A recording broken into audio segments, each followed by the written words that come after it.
இந்த நாள்ல கூட ஏசாயா 61ஆம் அதிகாரம் 7வது வசனத்தை நம்ம மையப்படுத்தி அவனுடைய வார்த்தையை நாம் கேட்கிறோம். வெட்கத்துக்கு பதிலாக இரண்டத்தனையாக பலன் வரும் அப்படின்னு சொல்லி இது சொல்லப்படும். செய்தியுடைய தலைப்பு என்னன்னா, பதிலுக்கு பதிலாக அப்படின்ற தலைப்புல தான் நாம் கர்த்தருடைய வார்த்தையை நாம் கேட்கிறோம். அதாவது சவக்கடல்ல கும்ரன் என்கிற ஒரு குகையில நிறைய தோல் சுருள்களை கண்டுபிடித்தார்கள். அப்படி கண்டுபிடிக்கப்பட்ட தோல் சுருள்கள்ல ஏற்கனவே இருந்த பல வேத எழுத்துக்கள் எல்லாம் அநேகம் வேத எழுத்துக்கள் அழிந்து போய்விட்டது. ஆனால் அப்படி கண்டுபிடிக்கப்பட்ட அந்த தோல் சுருளையே அதிகமாய் சேதம் இல்லாமல், அதிக எழுத்துக்கள் மறையாமல் கண்டுபிடிக்க ஒரு புத்தகம் தான் இந்த ஏசாயா புத்தகம். இயேசு கிறிஸ்து ஊழியம் செய்த நாட்கள்ல இந்த ஏசாயா புத்தகத்திலிருந்து தான் நிறைய வார்த்தைகளை எடுத்து இயேசு கிறிஸ்து கையாளுகிறார். கர்த்தருடைய ஆவியானவர் என் மேல் இருக்கிறார், சிறுமைப்பட்டவருக்கு சுவிசேஷத்தை அறிவிக்க அப்படின்ற வார்த்தையை பயன்படுத்துகிறார். நிறைய விஷயங்கள் ஏசாயாவில் சொல்லப்பட்ட வார்த்தைகளைத்தான் அநேகம் எடுத்து இயேசுவும் பயன்படுத்துகிறார், தூதர்களும் அந்த வார்த்தைகளை பயன்படுத்துகிறார். இதோ ஒரு கன்னிகை கர்ப்பவதியாகி ஒரு குமாரனை பெறுவாள், அவருக்கு இம்மானுவேல் என்று பெயரிடுங்க அப்படின்னு சொல்லி எழுதப்பட்டிருக்குது. அந்த வார்த்தையை ஒரு தூதர் வந்து என்ன பண்றாரு, நினைவுபடுத்துறார். அப்போ இந்த ஏசாயா புத்தகம் மிகவும் ஒரு பயனுள்ள ஒரு புத்தகமாய், பிரயோஜனமுள்ள ஒரு புத்தகமாய், மற்றவர்கள் அதிகமாய் விருப்பப்படக்கூடிய ஒரு புத்தகமாய் இந்த ஏசாயா புத்தகம் இருக்கிறது. சரி, குறிப்பாக இந்த ஏசாயா புத்தகம் நல்லா கவனிக்கிறேன், நிமிந்து உட்காந்து கவனிங்க. குறிப்பாக இந்த ஏசாயா புத்தகத்துல நிறைய இடங்கள்ல படிக்கும் போது பதிலுக்கு பதிலாக, பதிலுக்கு பதிலாக, பதிலுக்கு பதிலாக அப்படிங்கிற வார்த்தை தொடர்ந்து பல இடங்கள்ல வரக்கூடியதை நான் படித்தேன். அது மாத்திரமில்ல, இந்த 61ஆம் அதிகாரத்திலே அநேக தரம் பதிலுக்கு பதில், பதிலுக்கு பதில் அப்படின்ற வார்த்தையை எழுதியிருக்கிறது. வெட்கத்துக்கு பதிலாக, சாம்பலுக்கு பதிலாக, ஸ்தோத்திரிக்கிறோம், கண்ணீருக்கு பதிலாக, இப்படி அடிக்கடி ஆண்டவர் பதிலுக்கு பதிலாக, பதிலுக்கு பதிலாக அப்படின்ற வார்த்தைகளை இந்த ஏசாயாவின் புத்தகத்தில் அடிக்கடி வருகிறதை நம்மால் பார்க்க முடியும். குறிப்பாய் பதிலுக்கு பதில் என்று சொல்லும் போது 2 வகை இருக்கிறது. ஒன்று சாத்தான் பதிலுக்கு பதில் செய்வது, இன்னொன்று கடவுள் பதிலுக்கு பதில் செய்வது. சாத்தான் என்ன பதிலுக்கு பதில் செய்வான் அப்படின்னு சொன்னா, ஒரு உதாரணத்தை சொல்லுகிறேன். சாத்தான் பெருமை கொண்டபடினால, தூதன் பெருமை கொண்டபடினால ஆண்டவர் அவனை கீழே தள்ளினார். அதனால என்னை கீழே தள்ளினாயே என்று சொல்லி ஆண்டவர் படைத்த முதல் படைப்பாகிய ஆதாமையும் ஏவாளையும் ஏதேன் தோட்டத்துல அவன் என்ன பண்ணான்னு சொன்னா, அவங்கள பாவம் செய்ய வைத்து இயேசு அதன் கடவுளை அவன் பழி தீர்த்து கொண்டான். இன்றைக்கும் அவன் என்ன பண்றான்னு சொன்னா, ஸ்தோத்திரிக்கிறோம், அவரால் படைக்கப்பட்ட மக்களை அவரை பழி தீர்ப்பதற்காக அவரால் படைக்கப்பட்ட மக்களுக்கு என்ன பண்றான்னு சொன்னா, அவன் பதிலுக்கு பதில் தீங்கு செய்து கொண்டே இருக்கிறான். ஏன் அப்படி செய்யறான்? ஆண்டவர் அன்றைக்கு அவனை தள்ளினபடினால அதற்கு பதிலுக்கு பதிலா உன்னையும் உன் ராஜ்யத்தையும் உன் ராஜ்யத்துக்கு கீழே வரக்கூடிய உன்னை ஆராதிக்கிற மக்களையும் நான் நாசப்படுத்துறேன் பாடுறா அப்படின்ற மாதிரி சாத்தான் என்ன பண்ணனா, பதிலுக்கு பதில் செய்யக்கூடியவனாக இருக்கிறான். அப்போ தீமைக்கு யாரெல்லாம் தீமையாய் பதில் செய்கிறார்களோ அது எல்லாமே சத்துருக்குத்தான் மகிமையாய் மாறும். யாருக்கு மகிமையா மாறும்? யாருக்கு மகிமையா மாறும்? அப்போ செய்த தீமைகளுக்கு பதிலாக திரும்ப ஒருவர் தீமை செய்வது அது யாரால் உண்டானது அப்படின்னு சொன்னா, அது சாத்தானால் உண்டானது. சாத்தான் தான் பதிலுக்கு பதில் செய்யக்கூடியவனாய் இருக்கிறான். சில நேரங்களில் பாருங்க, நம்மளை ஒருத்தர் துன்புறுத்தினால் நாமளே என்ன யோசிக்கிறோம்? பதிலுக்கு பதில் அவங்களை எப்படியாச்சும் துன்பப்படுத்தும். நிறைய பேர் வார்த்தையினால் நம்ம துன்பப்படுத்துவாங்க. அப்ப நாம என்ன யோசிக்கிறோம்? 4 வார்த்தை பேசி என்னை துன்பப்படுத்துறான், ஒரு வார்த்தையாச்சும் என்ன பேசி அவனை துன்பப்படுத்துறோம் பாருன்னு சொல்லி என்ன பண்ணுவான்? வார்த்தைகளினால் பதிலுக்கு பதில் என்ன பண்றோம்? தீமை செய்யும். சில நேரத்தில் பாருங்க, யாராச்சும் நம்ம திட்டினா பதிலுக்கு பதில் நாமளும் என்ன பண்றோம்? அவங்களை திரும்பி திட்ட நினைக்கிறோம். ஒருத்தர் அடிச்சாங்கன்னா பதிலுக்கு பதில் 4 அடி அடிச்சா 1 அடியாச்சும் திரும்பி அடிக்கணும் அப்படின்ற மாதிரி யோசிக்கிறோம். சில நேரத்துல நம்ம சிலர் மதிக்காம போயிட்டாங்கன்னா நாம என்ன பண்றோம்? அவன் மாத்திரம் என்ன மதிக்கலையே, நான் மட்டும் ஏன் அவனை மதிக்கணும் என்று சொல்லி சில நேரங்களில் சிலரை மதிக்காமல் என்ன பண்றோம்? தீமைக்கு தீமை செய்கிறோம். நம்மை அவமானப்படுத்தினா திருப்பி நாமளும் அவங்களை என்ன பண்ணோம்? அவமானப்படுத்தணும் அப்படின்னு நினைக்கிறோம். சிலர் நம்மளை பார்த்து பேசாம முகத்தை திருப்பிக்கிட்டாங்கலாம். நாம மட்டும் எவ்வளவு நாளைக்கு தொங்கி தொங்கி பேசுறது? நாமளும் முகத்தை திருப்பிக்கலாம் அப்படின்னு சொல்லி என்ன பண்ண சொன்னா, பதிலுக்கு பதில் தீமை செய்கிறோம். ஒருவர் எனக்கு ஸ்தோத்திரிக்க கொடுக்காவிட்டால் நானும் திரும்ப என்ன பண்ண கூடாது, அவங்களுக்கு கொடுக்க கூடாது என்று யோசிக்கிறோம். ஒருத்தர் நம்ம கிட்ட வரலனா திரும்ப நாம அவங்க கிட்ட போக கூடாது அப்படின்னு யோசிக்கிறோம். ஒருத்தருக்கு துரோகம் செஞ்சா திரும்ப நானும் அவங்களுக்கு துரோகம் செய்யணும் என்று யோசிக்கிறோம். இப்படி செய்வது எல்லாமே பழி வாங்குகிற ஒரு செயலா இருக்கிறது.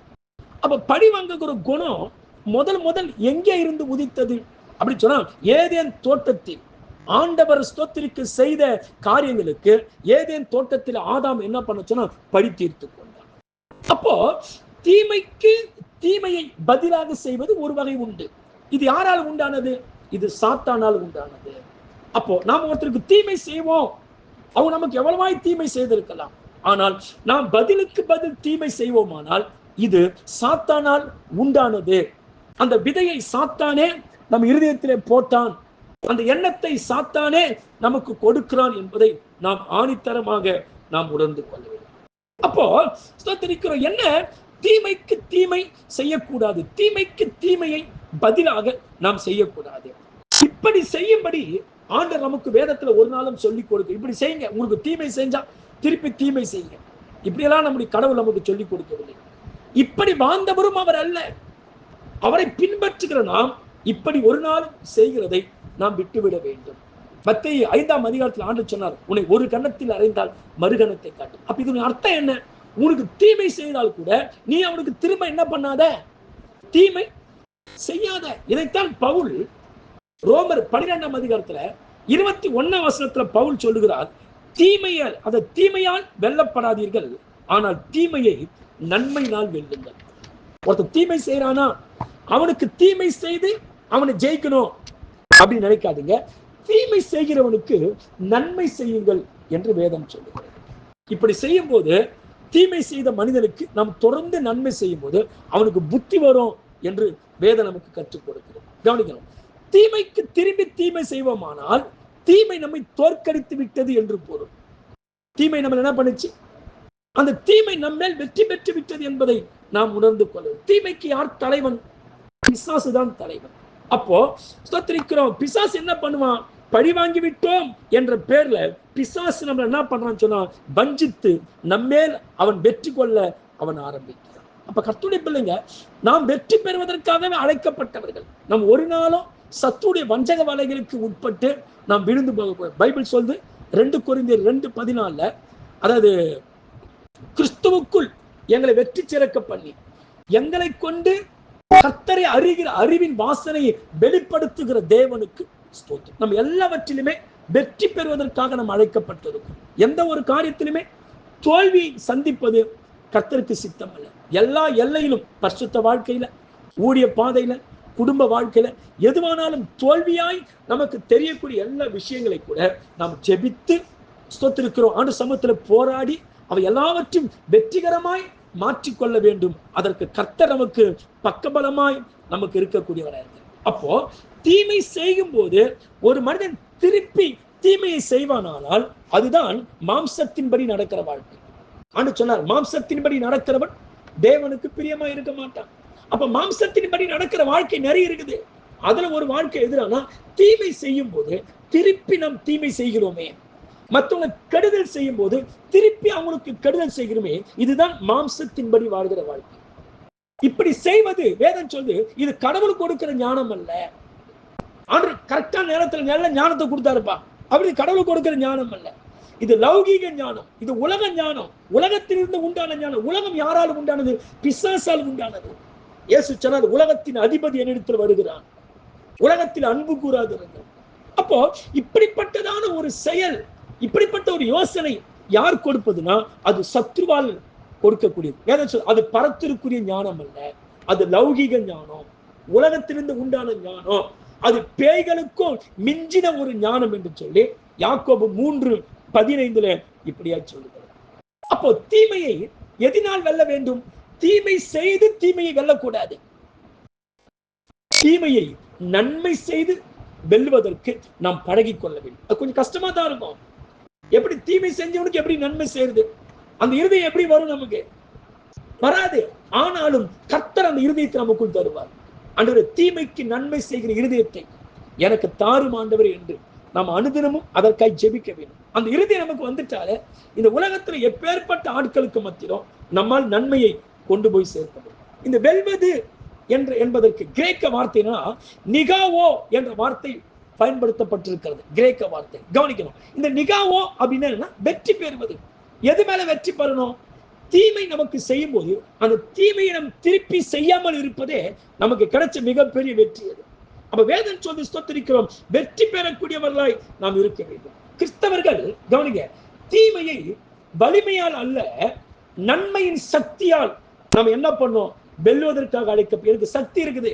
ஒருத்தர் தீமை செய்யும் போது திருப்பி தீமை செய்கிற அளவுக்கு எனக்கு பண சக்தி, சரீர சக்தி, ஆட்கள் சக்தி எல்லாம் இருக்கிறது, நான் செய்வேன். அதற்காக நாம் அழைக்கப்படவில்லை. நாம் எதற்காக அழைக்கப்பட்டோம்? ஸ்தோத்திரிக்கிறோம், நன்மையினால். நன்மை என்பது ஒரு மிகப்பெரிய சக்தி, ஒரு மிகப்பெரிய வல்லமை. அப்ப தீமை செய்தவங்களுக்கு நன்மை செய்து அந்த சக்தியால் அப்படிப்பட்ட வழிகளாலே வெல்வதற்காகவே நாம் அழைக்கப்பட்டோம் என்று சொல்லி ஸ்தோத்திரிக்கிறோம். வேதத்தின் வாயிலாக நாம் அறிந்து கொள்வோம். கவனிங்க, தீமையுடன் போராடக்கூடாது. ஒரு தீமை செய்யறானா அந்த தீமையோடு இன்னொரு தீமை செய்யும்படியே நாம் போராடக்கூடாது. அப்படி நாம் தொடர்ந்து அதை நாம் ஸ்தோத்திரிக்கிறோம், அதை செஞ்சுக்கிட்டே வருவோமானால் நம்ம கண்டினியூ ஒரு பாவத்தை செய்வதற்கு இன்னொரு பாவம் செஞ்ச மாதிரி அப்படியே பாவம் குட்டி போடுகளே நம்ம வாழ்க்கையில பெருக ஆரம்பிச்சு. ஒரு பாவத்துக்கு இன்னொரு பாவம், இன்னொரு பாவத்துக்கு இன்னொரு பாவம், இப்படியே குட்டி போட்டு நம்ம பாவம் செய்யக்கூடிய சூழ்நிலைக்கு தள்ளப்பட்டு விடுவோம். ஏன்? தீமை செய்ய வேண்டும் என்ற சிந்தை நமக்கு வந்ததினாலே இப்பேற்பட்ட பாவம் என்கிற சுயற்சி நம்ம வாழ்க்கையில உண்டாக ஆரம்பிக்கிறது. பைபிள்ல பாருங்க, ஏவாள் ஒரு பாவம் செய்தாள். ஆண்டவர் சொன்ன மரத்தின் கனியை அவள் கிட்ட போய் என்ன பண்ண சொன்னா அதை பறிக்கிறாள். சாப்பிட்டால் சாப்பிட்டது ஒரு பாவம், இதை மறைக்கிறதற்கு இன்னொரு பொய், இது ஒரு பாவம். அப்ப பாருங்க, பாவத்தோடு பாவத்தை கூட்டுகிறார்கள். அடுத்த வேதத்துல தாவீது பாருங்க, பத்சேபாலை எடுத்துக்கொண்டான். உரியாவுடைய மனைவி பத்சேபாலை எடுத்துக்கொண்டான். அவன் எடுத்துக்கொண்டு என்ன பண்ணான்? அவனை கொலை செஞ்சிட்டான். கொலை செஞ்சுட்டு எடுத்தது ஒரு பாவம், இன்னொருத்த மனைவியை எடுத்துக்கொண்டது ஒரு பாவம். அதை மறைக்கிறதுக்கு கொலை ஒன்றை செய்கிறான், இன்னொரு பாவம். அப்ப என்ன? பாவத்தோடு பாவத்தை கூட்டுகிறான். வேதத்துல பார்த்தா அனனியா சப்பீராள் என்ன பண்ணாங்க? சபை நல்லா வளர்ந்து போய்கிட்டு இருக்குது. அது வளர்ந்து போற நேரத்துல எல்லாரும் தனக்கு உண்டானது தனக்கென்று இல்லாமல் மற்றவங்களுக்கென்று கொடுத்து வருகிற அந்த நேரத்துல கவனிக்கிறோம், இந்த அனனியா சப்பீராள் மாத்திரம் என்ன பண்ணாங்கன்னு சொன்னா நிலத்தின் ஒரு பங்கை வஞ்சித்து எடுத்து. அப்ப வஞ்சித்தது மற்றவங்க எல்லாம் வஞ்சிக்காம எல்லாரும் செய்யும் போது இவங்க வஞ்சித்தது ஒரு பாவம். அந்த வஞ்சித்ததை குறித்து பேதுரு கேள்வி கேட்ட போது அதை மறைப்பதற்கு இன்னொரு பொய் சொல்லுகிறார்கள். அப்ப என்ன? தீமையோடு தீமை போராடும் போது, தீமை செய்தவனுக்கு திரும்பி நாம் தீமை செய்ய நினைக்கும் போது ஒரு பாவத்தோடு நிற்க மாட்டோம். அந்த பாவம் குட்டி போட்டு நம்ம வாழ்க்கையில் வளர்ந்துகிட்டே இருக்கும். நிறைய பாவம் செய்ய ஆரம்பிப்போம். அடுக்கடுக்க பாவம் செஞ்சுக்கிட்டு கடைசியில ஒண்ணு செய்ய போய் இவ்வளவு செஞ்சு மாட்டிக்கிட்டேன் அப்படின்ற மாதிரி ஒரு நிர்பந்தமான ஒரு சூழ்நிலைக்கு நாம் தள்ளப்பட்டோம். அப்போ தீமைக்கு தீமை செய்வதை எக்காலத்தில் நாம் நியாயப்படுத்தவே கூடாது. நிறைய பேர் தீமை செஞ்சிருவாங்க, ஆனா செஞ்சுட்டு நான் செஞ்சு கரெக்ட் அப்படின்ற அதை நியாயப்படுத்தி, இதனால தான் நான் தீமை செஞ்சேன், இது மாதிரி பண்ணாங்க, இதுக்காகத்தான் நான் தீமை செஞ்சேன் அப்படின்னு சொல்லி அந்த தீமை செய்ததற்கு ஒரு நியாயமான காரணத்தை முன்வைப்பார்கள். எல்லாம் கவனிக்கிறீங்களா? தீமை செய்வதற்கு என்ன பண்ணுவாங்க? நியாயமான காரணத்தை முன்வைப்பாங்க. என்னதான் நியாயமான காரணத்தை முன்வைத்தாலும் தீமைக்கு தீமை செய்வது அது தேவ சித்தத்துக்கு விரோதமாய் நாம் போர் புரிவதாக அது காணப்படுகிறது. ஆனால் ஒரு நாளும் தீமையை நன்மையினால் நாம் வெல்லக்கூடாது. பைபிள்ல பாருங்க, தீமையை நன்மையினால் வென்றதற்கு மேகம் போன்ற திரளான சாட்சிகள் வேதத்துல நமக்கு முன்னாடி நிற்கிறாங்க. வேதத்துல யோசேப்பு பாருங்க, தனக்கு தீமை செய்த சகோதரனுக்கு அவன் தீமை செய்யவில்லை. என்ன பண்ணான்? குடியில தண்ணாங்க, எடுத்து வெள்ளிக்காசுக்கு வித்தாங்க, 20 வெள்ளிக்காசுக்கு கொண்டு போய் வித்துட்டாங்க. இவன் 20 வெள்ளிக்காசுக்கு வாங்கி 400 வெள்ளிக்காசுக்கு கொண்டு போய் அங்க வித்தாங்க. இப்படி தீமை செய்தவங்க தன்னிடத்தில் வரும்போது இவன் நன்மை செய்து அதை வெற்றி கொள்ளுகிறான். அடுத்த வேதத்துல பாருங்க, தாவீது தனக்கு தீமை செய்த மாமனார் சவுல், ஆனா திரும்பி என்ன பண்ணலன்னு சொன்னா இவர் தீமை செய்யவில்லை. கவனிக்கிறீங்களா? திரும்பி இவர் தீமை செய்யவில்லை. கொல்லத்தக்க சமயம் இவருக்கு கிடைத்த போதிலும் கூட, சவுலை கொல்லக்கூடிய அளவுக்கு வாய்ப்பு கிடைச்ச போதிலும் கூட, தனக்கு தீமை செய்தவனுக்கு திரும்பி தீமை செய்ய வேண்டும் என்று யோசிக்காமல் என்ன பண்றாருன்னா நன்மை செய்கிறான். இதனால சவுல் யோசிக்கிறான், நான் இவனை கொல்ல எத்தனையோ முறை வகை தேடினேன், ஆனா இவனோ கொல்வதற்கான சமயம் இவனுக்கு கிடைத்து கூட என்னை கொல்லாமல் விட்டு விட்டான். இவன் சொல்றான், இப்போ நீ தானா நல்லவன், என்ன விட நீ என்ன விட நீதிமான் என்று சொல்லி சத்துருவே தாவீதை குறித்து நீதிமான் என்று சொல்லுகிற அளவுக்கு நற்சாட்சி தாவீது சம்பாதித்து. நம்ம சத்துருக்களுக்கு மத்தியில் நல்ல பேர் ரொம்ப கஷ்டம். நம்ம நேசிக்கிறவங்களுக்கு பக்கத்துல நம்ம நல்ல பேர் எடுத்துடலாம், நம்ம நேசிக்கிறவங்க நல்ல பேர் எடுக்கலாம். ஆனா சத்துருக்களுக்கு முன்பாக, நம்ம விரோதிகளுக்கு முன்பாக அவங்க வாயினால் நம்ம நல்லவங்க என்று ஸ்தோத்திக்கு நம்ம பண்ற கவனி எழுதாது கவனிகள். அப்ப என்ன ஸ்தோத்திரிக்கிறோம், கர்த்தருடைய பிள்ளைங்க நாம் இப்படிப்பட்ட காரியங்களை ஒரு நாளும் செய்யக்கூடாது. அப்ப தாவீது என்ன பண்ண, தீமைக்கு தீமை செய்யாமல் அந்த தீமைக்கு என்ன பண்றானா நன்மை செய்கிறார்.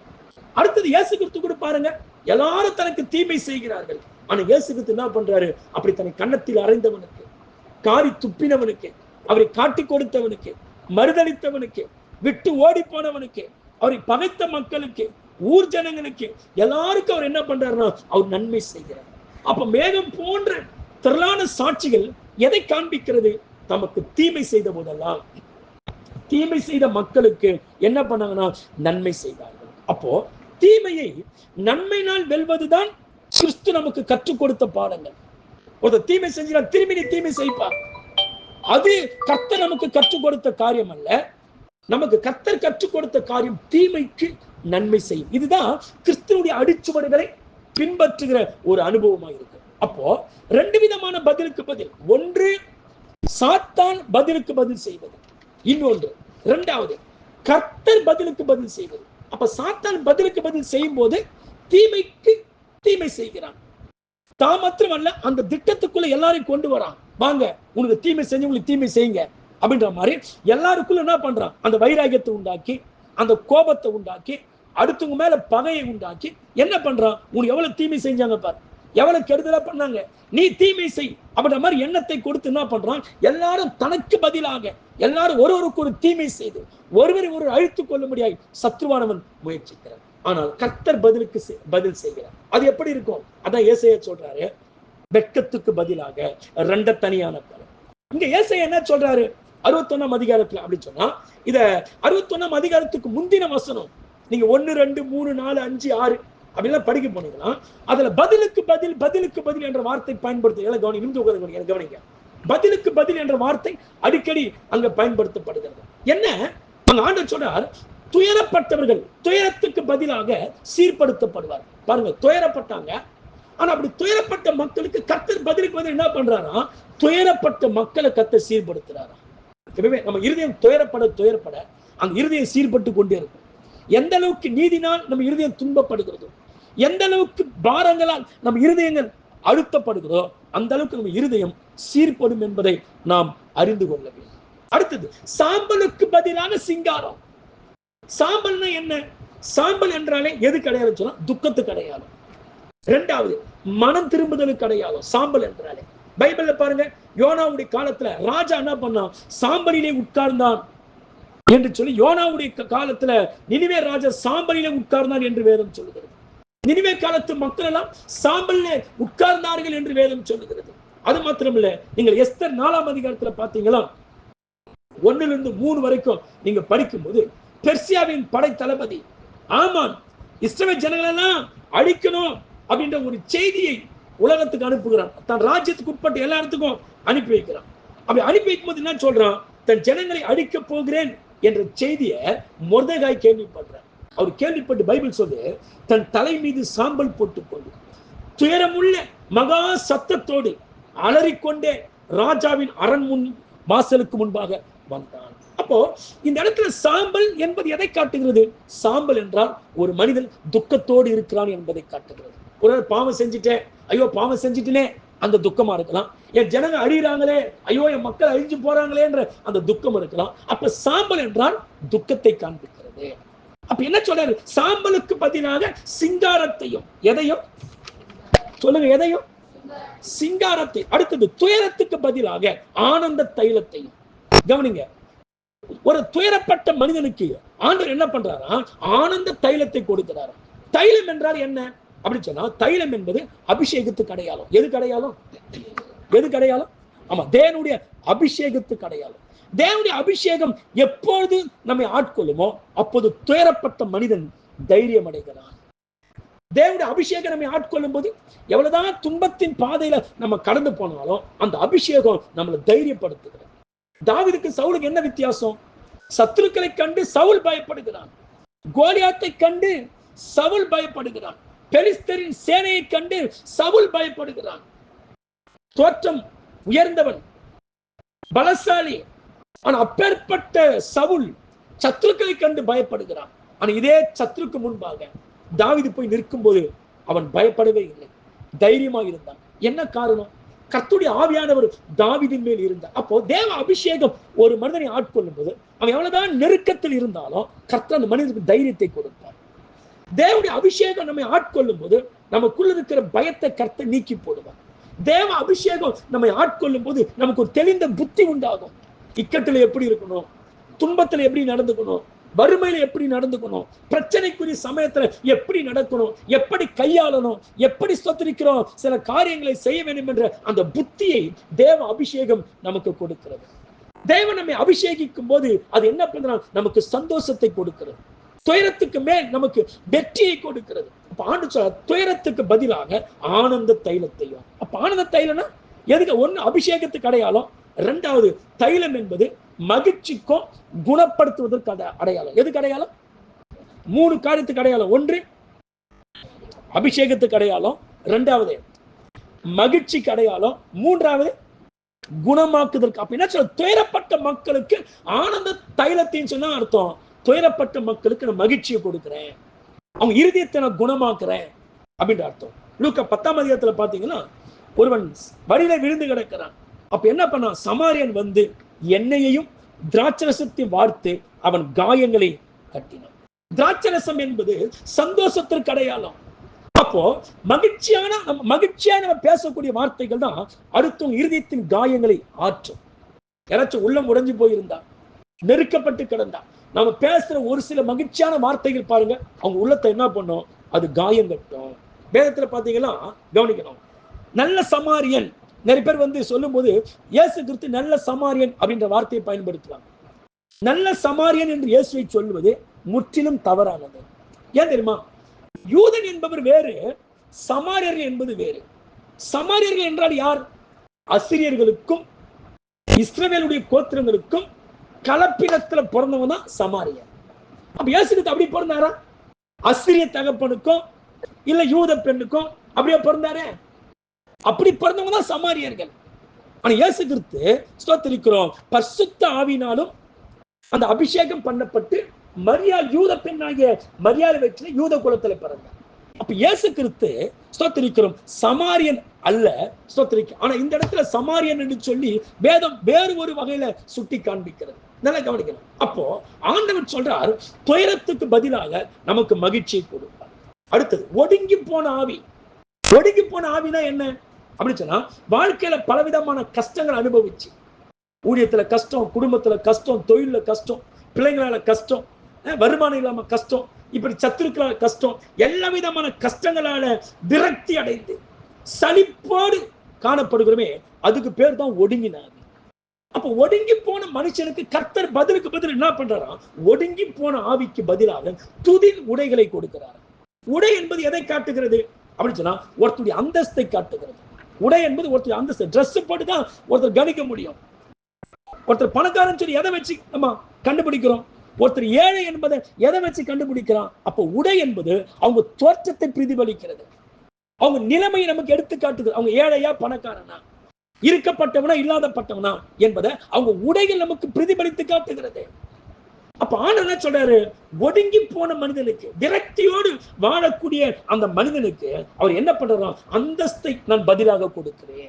எதை அந்தஸ்து எதை கொடுக்கிறாரு? ஒடுங்கி போய் கிடக்கிற மனிதன், வாழ்க்கையில உயர்வு இல்லை, மேன்மை இல்லை, அப்படி ஒடுங்கி போன மனிதனுக்கு கர்த்தர் பதில் செய்கிறார். என்ன செய்கிறாருன்னு சொன்னா, அவன் வாழ்க்கையில சொத்திற்கு, அவன் அந்தஸ்துக்கு அவனை கொண்டு வருகிறார். எதுக்கு கொண்டு வராரு? அது வெட்கத்துக்கு பதிலாக, வெட்கப்பட்ட நாட்களுக்கு தக்கதாக ஆண்டவர் இரண்டத்தனையான பலனை கொண்டு வருகிறார். ஒரு மனிதனுக்கு எது வெட்கம்? இஸ்ரவேல் ஜனங்களுக்கு ஏன் ஆண்டு அந்த வார்த்தை சொன்னாரா? இஸ்ரவேல் ஜனங்கள் நாடு விட்டு நாடு கடத்தப்பட்டார்கள். பிறந்தது யூதேயாவில், ஆனா இஸ்ரவேல்ல இருந்து அவர்கள் நாடு கடத்தப்பட்டு பாபிலோன் தேசத்துல அடிமைகளா இருந்தார்கள். அப்ப இஸ்ரவேல் ஜனங்களுக்கு எது வெட்கமான செயல் அப்படின்னு சொன்னா, ஒரு மனிதன் நாட்டை இழந்து, தன் வீட்டை இழந்து, தன் குடும்பத்தை இழந்து, தன் சொத்து சொகத்தை இழந்து அந்நிய நாட்டில போய் பரதேசியாய் அடிமைப்பட்டு மொழி தெரியாமல் ஒருத்தருடைய கஸ்டடியிலே வாழ்கிறானே, இதுதான் ஒரு மனிதனுக்கு மிகச்சிறந்த வெட்கம். அடுத்தது எது வெட்கம்? ஒரு மனிதன் வீட்டை இழப்பது, தன் மனைவி பிள்ளைகளை இழப்பது, இதெல்லாம் ஒரு மனிதனுக்கு வெட்கக்கேடான காரியம். உதவிக்காக இன்னொருத்தருக்கு முன்னாடி போய் நிற்கிறோமே, அது நமக்கு வெட்கமான காரியம்.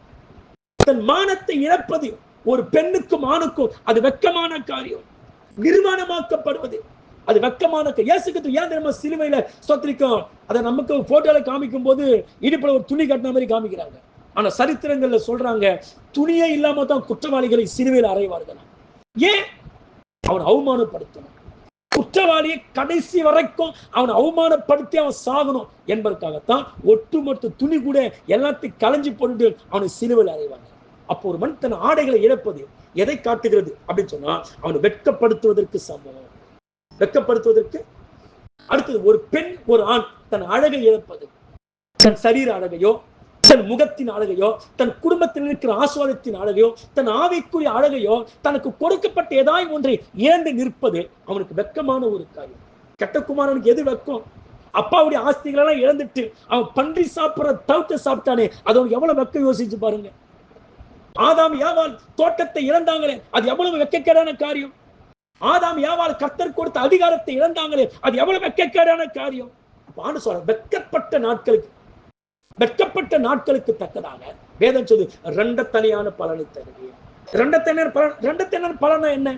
ஏராளமான ஆசீர்வாதத்தையும், அப்படி சீர்கெட்டு போன மனிதனை மறுசீரமைப்பே என்று கர்த்தர் சொல்லுவார். பைபிளை பாருங்க, யாக்கோபு ஒரு கோலும் தடிமாய் போனான்னு சொல்லி பைபிள் சொல்லுதுல. ஆனா சரித்திர புத்தகங்கள்ல யாசேர் என்கிற புத்தகத்துல அவன் போகும்போது எல்லாவற்றையும் தான் கொண்டு போனான். ஏன் தெரியுமா? ஈசாக்கு ஒரு மிகப்பெரிய பணக்காரன். ஒரு பணக்கார பிள்ளை வீட்டை விட்டு வெளியே போகும்போது அப்பா சும்மா அனுப்புவாங்களா? சும்மா அனுப்புவாங்களா? இப்ப உங்க பிள்ளைங்க வீட்டை விட்டு வெளியே போனா நீங்க சும்மா அனுப்புவீங்களா? நான் சும்மா அனுப்புனா கடை வாங்கியாச்சும் குத்து அனுப்புவோம். அப்ப ஈசாக்கு மிகப்பெரிய பணக்காரன். தன் பிள்ளைக்கு போகும்போது எல்லாவற்றையும் கொடுத்தான். ஆனால் வழியிலே இந்த ஏசாவுடைய மகன் எலியேசர் வந்து என்ன பண்ண, எல்லாத்தையும் கொள்ளையடிச்சுக்கிட்டு போயிட்டானா. அப்படி கொள்ளையடிக்கப்பட்ட பின்புதான் அவன் வெறுங்கையாக்கப்பட்டான். தகப்பனிடத்தில் போகும்போது எல்லாத்தையும் கொண்டு போனான். ஆனா கொண்டு போகும்போது பாதியிலே ஏசாவுடைய மகன் எலியேசர் என்ற ஒருத்தர் வந்து என்ன பண்ணனா, எல்லாவற்றையும் யாக்கோபு கிட்ட இருந்து கொள்ளையடிக்கப்பட்டதுனால இப்ப எல்லாவற்றையும் இறந்துட்டு அவர் அங்கிருந்து மாமா வீட்டுக்கு போகும்போது வெறுங்கையோடு போனாராம். ஒரு எண்ணெய் மட்டும் கூட கொண்டு போயிருக்கிறார். கவனிக்கணும். அப்ப என்ன சொல்றேன், பைபிள் சொல்லு, எந்த யாக்கோபு வெட்கப்பட்டு தன் உடைமைகளை இழந்து வெறுங்கையோடு போனானோ அந்த யாக்கோபை தான் ஆண்டவர் 2 மடங்கு ஆசீர்வாதங்களை கொடுத்தார். எத்தனை மடங்கு? 2 ராஜாக்களுக்குரிய ஆசீர்வாதங்களை கர்த்தர் கொடுத்தார். 2 ராஜாக்களுக்குரிய ஆசீர்வாதத்தை கர்த்தர் காலேப் தன் மகனுக்கு இரட்டிப்பான ஆசீர்வாதத்தை கொடுத்தார். பைபிளை பாருங்க, யோசேப்பு துன்பப்பட்ட நாட்களுக்கு தக்கதாக உயர்வை கர்த்தர் கொடுத்தார்.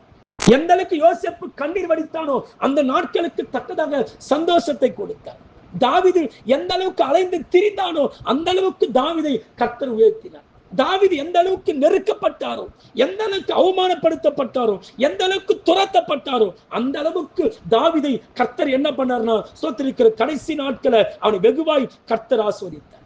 நகோமி ரூத்தும் எந்த அளவுக்கு அவமானப்பட்டு, எந்த அளவுக்கு வாழ்க்கையை அல்லற்பட்டு, தன் உடைமைகளை இழந்து, தன் கணவனை இழந்து, பிள்ளைகளை இழந்து, தன் ஆஸ்திகளை இழந்து, ஒன்றுமில்லாமல் வறுமையில கஷ்டப்பட்டார்களோ அவ்வளவுக்கு தக்கதாக பதிலுக்கு பதில் ஆசீர்வாதங்களை கர்த்தர் கொடுத்தார்.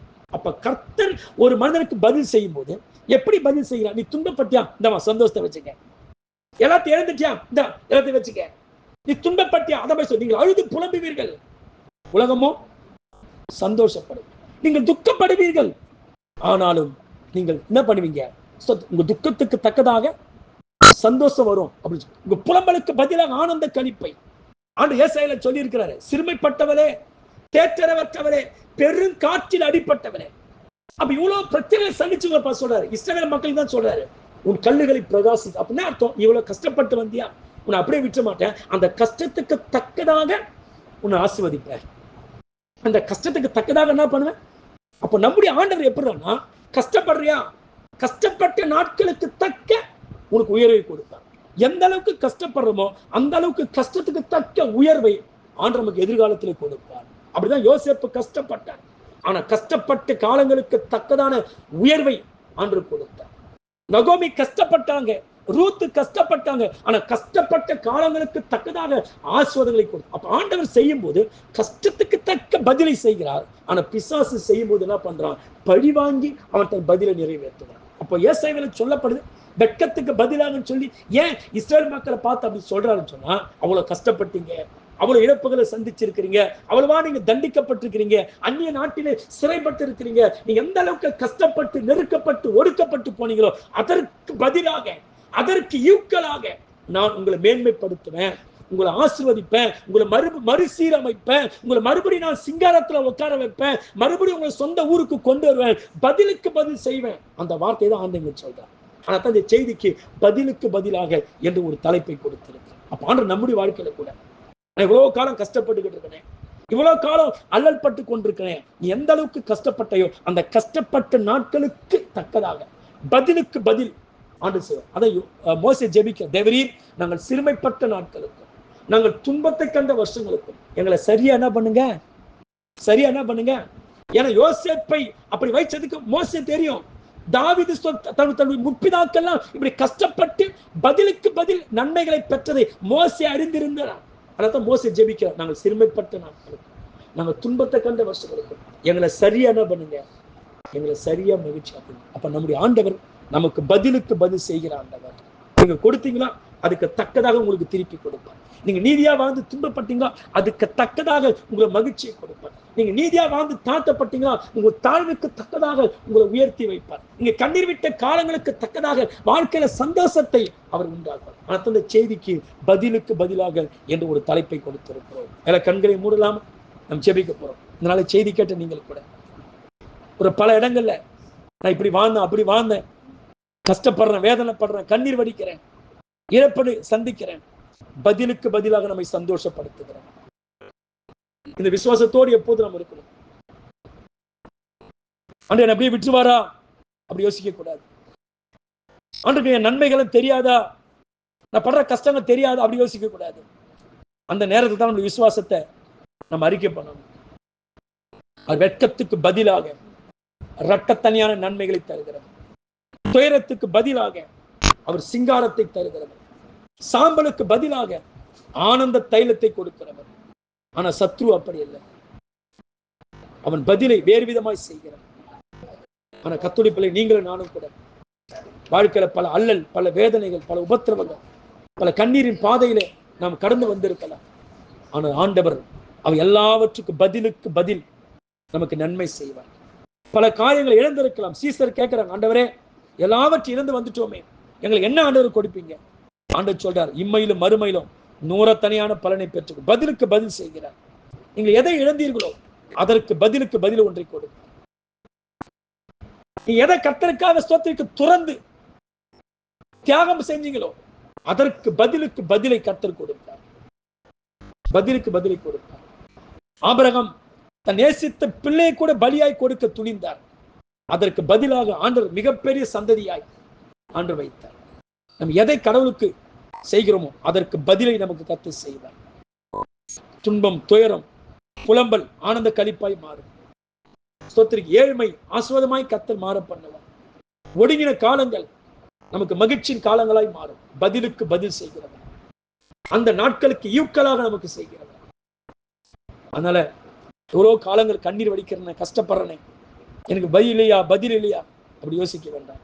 நிச்சயமா அவர் செய்வார். அவர் வாக்குத்தத்தம் ஒரு நாளும் பொய் போகாது. அவர் வாக்குத்தத்தம் ஒரு நாளும் பொய்யாய் போகாது. அவர் நம்மோடு ரத்தத்தினால் உடன்படிக்கை செய்திருக்கிறார். எல்லா கண்களை மூடுவோம்.